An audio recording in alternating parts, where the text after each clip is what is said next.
ಬಗ್ಗೆ ಮಾತನಾಡೋದಕ್ಕೆ ನಮ್ಮ ಜೊತೆಗೆ ಇಬ್ಬರು ಅತಿಥಿಗಳು ರೆಡಿ ಇದ್ದಾರೆ. ಪರ ಮತ್ತು ವಿರೋಧ ಎರಡೂ ಕಡೆಯ ಅತಿಥಿಗಳು ನಮ್ಮ ಜೊತೆಗಿದ್ದಾರೆ. ಮೊದಲನೇದಾಗಿ ವೀರಶೈವ ಲಿಂಗಾಯತ ಪಂಚಮಸಾಲಿ ಸಂಘದ ಉಪಾಧ್ಯಕ್ಷರು ಶಂಕರ್ ಬೀಸರಹಳ್ಳಿ ಜೊತೆಗಿದ್ದಾರೆ. ಶಂಕರ್ ಬೀಸರಹಳ್ಳಿ ಅವರೇ ನಮಸ್ಕಾರ.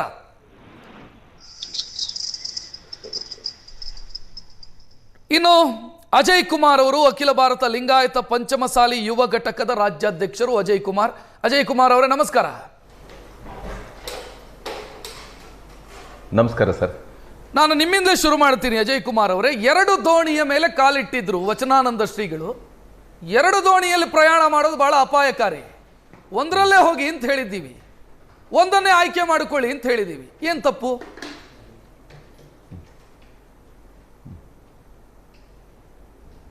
ಸರ್ ಹೇಳಿ ಸರ್. ನನ್ನ ಪ್ರಶ್ನೆ ಕೇಳ್ತು ಅಂತ ನಾನು ಭಾವಿಸ್ತೇನೆ. ಹೌದು ಸರ್. ಎರಡು ದೋಣಿ ಅಂದ್ರೆ ಯಾವುದು ಅರ್ಥ ಆಗಿಲ್ಲ ಸರ್. ಶಾಸಕ ಕೇಂದ್ರವನ್ನು ನಡೆಸ್ತಾರೆ, ಈ ಕಡೆ ಹರಿಹರ ಪೀಠದ ಜಗದ್ಗುರುಗಳು ಕೂಡ ಆಗಿದ್ದಾರೆ.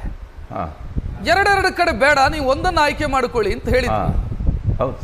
ಈಗ ಅವ್ರು ಮಾಡಿಲ್ಲ ಅಂತ ಆದಾಗ ಉಚ್ಚಾಟನೆ ಮಾಡಿದ್ವಿ. ಏನ್ ತಪ್ಪು ಸರ್? ಈಗ ಸರ್ ಒಂದು ಹೇಳಲಿಕ್ಕೆ ಇಚ್ಛಪಡ್ತೀನಿ ನಾನು.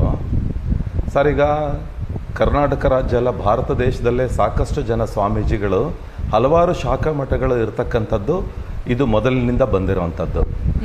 ಈಗ ಇವರು ಶ್ವಾಸ ಗುರುಗಳಾಗಿ ಮೊದಲು ಆ ಪೀಠದಲ್ಲಿದ್ದಾಗ ಇವರು 4-5 ವರ್ಷಗಳು ಅವರಿಗೆ ಬೆನ್ನತ್ತಿ ನಮ್ಮ ಮಠಕ್ಕೆ ಸ್ವಾಮೀಜಿಗಳಾಗ್ರಿ ಅಂತೇಳಿ ಅಂಗ್ಲಾಚಿ ಬೇಡಿ ಕರೆದು ತಂದು ಇವರನ್ನ ಸ್ವಾಮೀಜಿಗಳನ್ನು ಮಾಡಿರ್ತಕ್ಕಂಥದ್ದು. ಮೊದಲು ಅವರು ಅರ್ಥ ಮಾಡ್ಕೋಬೇಕು ಇದನ್ನ. ಸ್ವಾಮೀಜಿಗಳು ನಾನು ಬೇಡ ಅಂತ ಹೇಳಿದ್ರು ಸಹಿತ ಇವ್ರನ್ನ ಕರ್ಕೊಂಬಂದು ಪೀಠಕ್ಕೆ ಕೂರಿಸಿದ್ದಾರೆ. ಅದಾದ್ಮೇಲೂ ಸಹಿತ 8 ವರ್ಷಗಳ ಕಾಲ ಶ್ವಾಸಪೀಠಕ್ಕೂ ಹೋಗ್ತಾ ಇದ್ರು, ಪಂಚಮಸಾಲಿ ಪೀಠದಲ್ಲೂ ಕೆಲಸ ಮಾಡ್ತಾ ಇದ್ರು, ಸೇವೆ ಮಾಡ್ತಾ ಇದ್ರು, ಭಕ್ತರಿಗೆ ಆಶೀರ್ವಾದ ಮಾಡ್ತಾ ಇದ್ರು. ಯಾಕೆ 8 ವರ್ಷದಿಂದ ಇವ್ರಿಗೆ ಕಣ್ಣಿಗೆ ಬಿದ್ದಿಲ್ವಾ? ಈ ಕಣ್ಣಿಗೆ ಬಿತ್ತಾ? ಈಗ ಅವ್ರನ್ನ ತೆಗೆದಾಕ್ಬೇಕು ಅನ್ನಿಸ್ತಾ ಇವರಿಗೆ. ಯಾಕೆ? ಏನ್ ಮಾಡಿದ್ರು? ಸ್ವಾಮೀಜಿಗಳು ಯಾವ್ದಾರ ಕಳಂಕ ಇದೆನಾ? ಯಾವ್ದಾದ್ರು ದುಶ್ಚಟ ಮಾಡಿದಾರಾ? ಯಾರಾದ್ರೂ ಗಂಟು ಹೊಡೆದಿದಾರಾ? ಏನ್ ಮಾಡಿದಾರೆ? ಇನ್ನೊಂದು ಪೀಠಕ್ಕೆ ಹೋಗೋದು ಇವರಿಗೆ ದೊಡ್ಡ ಅಪರಾಧನ? ಇವರಿಗೆ ಒಲ್ಲದ ನೆಂಟನಿ ಮೊಸರನಿ ಕಲ್ಲನ್ನಂಗೆ ಇವರಿಗೆ ಬೇಡ ಆಗಿದೆ. ಇವ್ರು ಏನು ಹೊಡೆದಿರ್ತಕ್ಕಂಥ ಹಣ ಸ್ವಾಮೀಜಿಗಳಿಗೆ ಗೊತ್ತಾಗಿದೆ, ಅಲ್ಲಿರ್ತಕ್ಕಂಥ ಕೆಲವು ಟ್ರಸ್ಟಿಗಳಿಗೂ ಸಹಿತ ಗೊತ್ತಾಗಿದೆ, ಸಮಾಜಕ್ಕೆ ಗೊತ್ತಾಗಿದೆ, ಸಾರ್ವಜನಿಕರಿಗೆ ಗೊತ್ತಾಗಿದೆ. ಅದು ಗೊತ್ತಾಗಿರೋದು ಇವರ ಒಂದು ಮರ್ಯಾದೆನ ಉಳಿಸ್ಕೊಳ್ಳೋಕ್ಕೋಸ್ಕರ ಸ್ವಾಮೀಜಿ ಇನ್ನೊಂದು ಪೀಠಕ್ಕೆ ಗುರುಗಳಾಗಿದೆ ಅಂತೇಳಿ ಆಗಿದ್ದಾರೆ ಅಂತೇಳಿ ಇವ್ರನ್ನ ತೆಗೆ ಕೊಟ್ಟಿದ್ದಾರೆ. ಬಯಸ್ತೇನೆ ನಾನು. ವಚನಾನಂದ ಶ್ರೀಗಳ ಆಸಕ್ತಿ ಬೆಂಗಳೂರಿನ ಕಡೆಗಿತ್ತು, ಹರಿಹರದ ಕಡೆಗಿರ್ಲಿಲ್ಲ. ಬೆಂಗಳೂರಿನ ಮೇಲೆ ಜಾಸ್ತಿ ಆಸಕ್ತಿ ಇತ್ತು. ಅದನ್ನೇ ಮಾಡ್ಕೊಳ್ಳಿ ಅವರು ಅಂತ ಕಳಿಸಿದೀವಿ. ಏನ್ರಿ ತಪ್ಪಾಗತ್ತೆ? ಅದನ್ನೇ ಮಾಡ್ಕೊಳ್ಳಿ ಸರ್. ಇದು ಸರ್ ಯಾವಾಗಿಂದ ಸರ್ ಆಯ್ತು? ಯಾವಾಗಿಂದ ಬೆಂಗಳೂರು ಮೇಲೆ ಮನಸ್ಸಿತ್ತು ಇವರಿಗೆ? ಯಾವಾಗಿಂದ ಇತ್ತು ಸರ್? ತಾವು ಹೇಳ್ತಾ ಇರೋದು ಈಗ ಯಾವಾಗಿಂದ ಇತ್ತು ಅಂತ ಹೇಳ್ತಿದ್ರೆ ಅವ್ರ ಆಪಾದನೆ ಹೇಳಿ ಸರ್. ಇಷ್ಟು ದಿನ ಗೊತ್ತಿರ್ಲಿಲ್ವಾ ಅಂತ ಕೇಳುತ್ತಾ? 2018ನೇ ಇಸ್ವಿನಲ್ಲಿ, ಹೌದು ಸರ್, 2018ನೇ ಇಸ್ವಿನಲ್ಲಿ ಇವರು ಪೀಠಕ್ಕೆ ಗುರುಗಳಾದ್ರು. ಅವರು ಯಾವಾಗೂ ಸಹಿತ ಹೊರ ರಾಜ್ಯಗಳಲ್ಲಿ, ಹೊರದೇಶಗಳಲ್ಲೂ ಹೋಗಿ ಇವರು ಭಕ್ತರನ್ನ ಮನೆಗಳಿಗಾಗ್ಲಿ, ಭಕ್ತರ ಆಶೀರ್ವಾದ ಮಾಡ್ಲಿಕ್ಕಾಗ್ಲಿ ಇವ್ರು ತೆರಳ್ತಾ ಇದ್ದಂತ ಸಂದರ್ಭದಲ್ಲಿ ಇವ್ರ ಕಣ್ಣಿಗೆ ಬೀಳಿಲ್ವಾ? ಈಗ ಬಿತ್ತಾ ಇವ್ರ ಕಣ್ಣಿಗೆ? ಎಸ್, ನಾನು ಶಂಕರ್ ಅವರನ್ನ ಇಂಟ್ರೋಡ್ ಮಾಡ್ತೀನಿ. ಒಂದೇ ನಿಮಿಷ ಅಜಯ್ ಕುಮಾರ್ ಅವರೇ, ಶಂಕರ್ ಅವರನ್ನ ಕೇಳೋಣ ಇದೇ ಪ್ರಶ್ನೆ. ನಾನು ಶಂಕರ್ ಅವರಿಗೆ ಮೂವ್ ಮಾಡ್ತೀನಿ. ಶಂಕರ್ ಅವರೇ, ಈಗ ಗೊತ್ತಾಯ್ತಾ ನಿಮಗೆ ಅವ್ರು ಎರಡು ದೋಣಿ ಮೇಲೆ ಕಾಲಿಟ್ಟಿದ್ದಾರೆ ಅಂತ? 2018ರಿಂದಲೂ ಕೂಡ ಅವರು ಎರಡು ಕಡೆಯಲ್ಲೂ ಕೂಡ ಇದ್ದಾರೆ ಅವರು ಸ್ವಾಮೀಜಿಗಳಾಗಿ. ಈಗ ಯಾಕೆ ಗೊತ್ತಾಯ್ತು ನಿಮಗೆ? ಜ್ಞಾನೋದಯ ತಡವಾಗಿ ಯಾಕಾಯ್ತು ನಿಮಗೆ?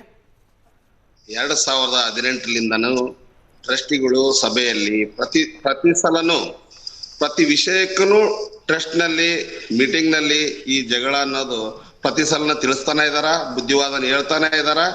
ಅವರು ಫಾರಿನ್ಗೆ ಹೋಗೋದು ಬಿಡೋದಿಲ್ಲ.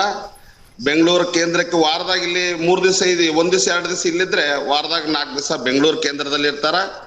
ಎರಡನೇದಾಗಿ ಬಂದ್ರೆ ಆ ಕಡೆ ಈ ಕಡೆ ಎಲ್ಲ ಹಿರಿಯರ ಟ್ರಸ್ಟ್ಗಳ ಜೊತೆಗೆ ಜಗಳ ಶುರು ಮಾಡ್ತಾರ. ಯಾವುದು ನಿರ್ಣಯವನ್ನು ನಿರ್ಧಾರಣವಾಗಿ ಸ್ವಾಮಿಗಳು ಭಕ್ತರ ಜೊತೆಗೆ ಆಗ್ಲಿ, ಎಲ್ಲಾ ಪ್ರವಾಸ ಮಾಡೋದತ್ತೀರಿ, ಬಡವರ ಜೊತೆಗೆ ಆಗ್ಲಿ, ಇವತ್ತು ಒಬ್ಬ ಸ್ವಾಮಿಗಳು ಕರೆ ಕೊಟ್ರೆ ಇಡೀ ರಾಜ್ಯ ಎಲ್ಲ ಬಂದು ಎಲ್ಲ ಊರಾಗ ಎಲ್ಲ ಕಡೆನೂ ನಿಂದಿರ್ತದೆ. ಇವತ್ತೇನು ರಾಜಕೀಯ ಪ್ರೇರಿತವಾಗಿ ಸ್ವಲ್ಪ ಜನ ಈಗ ಅಪವಾದವನ್ನು ಕೊಡ್ತಾ ಇದ್ದಾರೆ. ಅಷ್ಟು ಬಿಟ್ರೆ ಈಗ ಶಂಕರ್ ಬಿಸ್ರಳ್ಳಿ ಅವರೇ, ಶಂಕರ್ ಅವರೇ ಇಲ್ಲಿ ಅಜಯ್ ಕುಮಾರ್ ಅವರ ನೇರ ಪ್ರಶ್ನೆ ಇರೋದು 2018ರಲ್ಲಿ ಪೀಠವನ್ನ ಅಲಂಕರಿಸಿ ಅಂತ ಕರ್ಕೊಂಡು ಬಂದವರೇ ನೀವೇ ಕರ್ಕೊಂಡು ಬಂದಿದ್ದು, ಕಾಡಿ ಬೇಡಿ ಕರ್ಕೊಂಡು ಬಂದಿದ್ದು. 2018ರಿಂದ 2026ರವರೆಗೂ ಸಮಸ್ಯೆ ಆಗಿಲ್ಲ. ಈಗ ನಿಮ್ಗೆ ಅನಿಸ್ತಾ ಇದೆ ಅವರು ಶ್ವಾಸ ಕೇಂದ್ರದ ಕಡೆಗೆ ಹೋಗ್ತಾರೆ, ನಮ್ ಕಡೆಗೆ ಜಾಸ್ತಿ ಕಾನ್ಸಂಟ್ರೇಟ್ ಮಾಡಲ್ಲ ಅಂತ. ಇದ್ರಲ್ಲಿ ಅರ್ಥ ಇದೆಯಾ ಅಂತ ಕೇಳೋದವರು. ಇಲ್ಲ ಅವ್ರು ಹೇಳೋದೇನು, ಅವ್ರು ಕೇಳೋದೇನು 2018ರಲ್ಲಿ ಅವ್ರನ್ನೇನು ನಾವ್ ಯಾರು ಬಲವಂತ ಮಾಡಿಲ್ಲ, ನಿನಗೆ ಇಷ್ಟ ಇದ್ರೆ ಮಾಡು ಅಂತೇಳಿ ದಿಂಗಾಲೇಶ್ವರ ಸ್ವಾಮಿಗಳ ಜೊತೆಗೆ ಕೂತು ಇವರ ಹಿರಿಯರೆಲ್ಲಾರು ಸಮ್ಮುಖದಲ್ಲಿ ಚರ್ಚೆ ಮಾಡಿ ಮುಂದಿನ ಹೆಜ್ಜೆ ಹಾಕಾಕ ವಿಚಾರ ಮಾಡಿ ಎಲ್ಲಾ ತರದನು ಅವ್ರಿಗೆಲ್ಲಾ ಕಂಡೀಷನ್ಗಳು ಮಾತಾಡಿ ಮೌಖಿಕವಾಗಿ ಮಾತಾಡಿದಾರ, ಏನಿದಾರ ಮಾತಾಡಿದಾರ.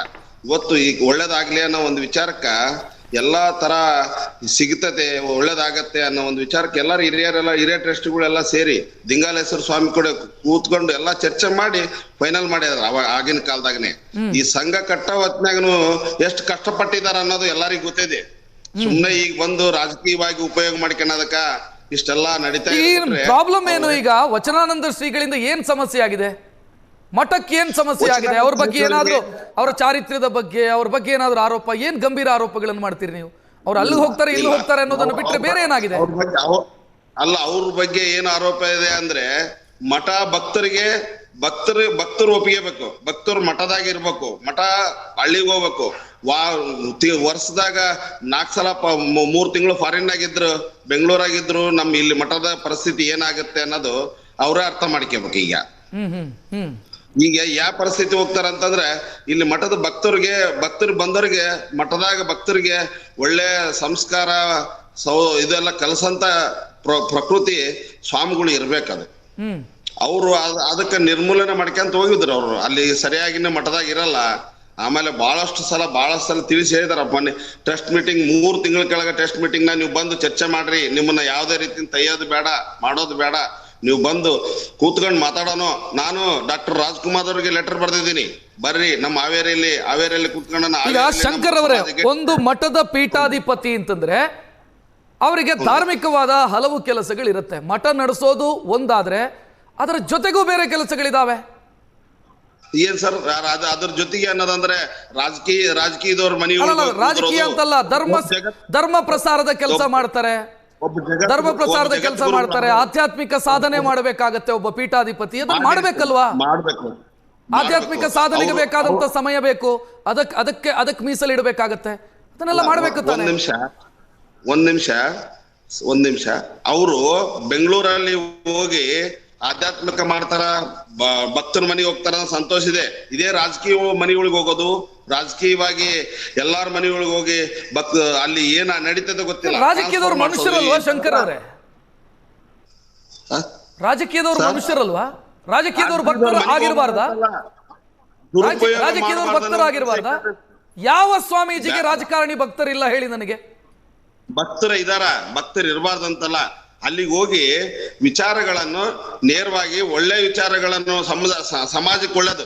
ದಾಸೋಹಕ್ಕ ದುಡ್ಡು ತಗೊಂಡ್ ಬಂದ್ರೆ ಒಳ್ಳೇದಾಗ್ತತೆ. ದಾಸೋಹಕ್ಕ ಇನ್ನೊಂದು ವಿಚಾರಕ್ಕೆ ದುಡ್ಡು ತಗೊಂಡ್ ಬಂದ್ರೆ ಒಳ್ಳೇದಾಗತ್ತೆ. ಈಗ ಅನವಶ್ಯತೆಗೆ ಯಾರ್ದೋ ಏನೋ ಮಾಡೋದಕ್ಕೆ ಹೋಗಿ ಅವರು ಇದ್ರ ಮಾಡ್ಕೊಳದಕ್ಕ ನಮ್ಮ ರಾಜಕೀಯವಾಗಿ ಏನ್ ಮಾಡಿದ್ರು ಅಂತ ಹೇಳುತ್ತಾ? ಈಗ ಶಂಕರ್ ಅವರೇ, ರಾಜಕೀಯವಾಗಿ ವಚನಾನಂದ ಶ್ರೀಗಳು ಏನ್ ಮಾಡಿದ್ರು ತಮ್ಮ ಪ್ರಕಾರ? ಏನಾಗಿದೆ ರಾಜಕೀಯವಾಗಿ? ಅವ್ರದ್ದು ತಂತಲ್ಲ, ನಮ್ಮ ಸಮಾಜನ್ನ ಹೋಗಿ ಜಗದ್ಗುರುಗಳಾದವ್ರು, ನಮ್ಮ ಜಗದ್ಗುರುಗಳಾದವರು ಅವ್ರಿಗೆ ಆಹ್ವಾನ ಇಲ್ಲದೆ ಎಲ್ಲಿಗೆ ಹೋಗಬಾರ್ದಂತ ನಮ್ ವಿಚಾರ ಇರ್ತತಿ. ಆಹ್ವಾನ ಇಲ್ಲದೆ ಇನ್ನೊಂದು ಕಡೆ ಹೋಗೋದು ಸರಿಯಲ್ಲ ಅಂತ ನಮ್ ವಿಚಾರ. ಎಲ್ಲಿಗೆ ಹೋದ್ರು ಪರ್ಟಿಕ್ಯುಲರ್ ಆಗಿ ಹೇಳಿದ್ರೆ ಅರ್ಥ ಆಗತ್ತೆ, ಪರ್ಟಿಕ್ಯುಲರ್ ಆಗಿ ಹೇಳಿದ್ರೆ ಜನರಿಗೆ ಅರ್ಥ ಆಗತ್ತೆ.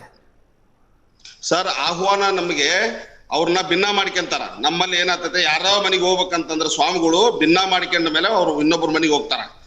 ಇವ್ರು ಆತರ ಇಲ್ಲ, ಇವ್ರಿಗೆ ಏನ್ ಭಿನ್ನ ಮಾಡ್ಕೊಂಡ್ರಲ್ಲ ಇವರೇ ಹೋಗ್ತಾರ ಅವ್ರ ಮನೆಗೆ, ಅದು ಹೋಗೋದು ಬೇಡ ಅಂತ. ಇದೆಲ್ಲ ಒಂದು ಆರೋಪನ ಶಂಕರ್ ಅವರೇ? ಒಬ್ಬ ಜಗದ್ಗುರು ಪೀಠದಲ್ಲಿ ಇರುವಂತ ವ್ಯಕ್ತಿಯನ್ನ ಅಗೌರವ ಪೂರ್ವಕವಾಗಿ ಇಳಿಸೋದಿದೆಯಲ್ಲ ಅದಕ್ಕೆ ಕೊಡ್ತಾ ಇರುವಂತ ಸಮರ್ಥನೆನಾ ಇದು? ಇಲ್ಲ, ಬಾರಿ ಮಾತುಕತೆ ಕೂಡಿ ಮಾತುಕತೆಗೆ ಬನ್ನಿ ಅಂದ್ರೆ ಬಂದಿಲ್ಲ. ಸುಮ್ಮನೆ ಇದು ಅವರು ಯಾರೋ ಇನ್ನೊಬ್ರು ಮಾತು ಕೇಳ್ಕೊಂಡು ಈ ತರ ಆಗಿದೆ ಈ ಪರಿಸ್ಥಿತಿ.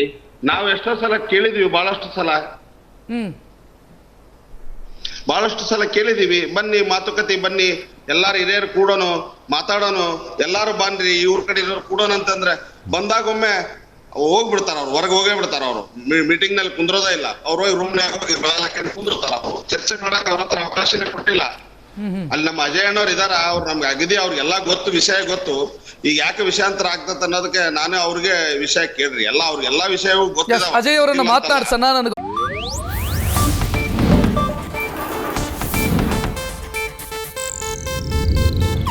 ಇದು ಏಷ್ಯಾನೆಟ್ ನ್ಯೂಸ್ ನೆಟ್ವರ್ಕ್ ಪ್ರಸ್ತುತಿ.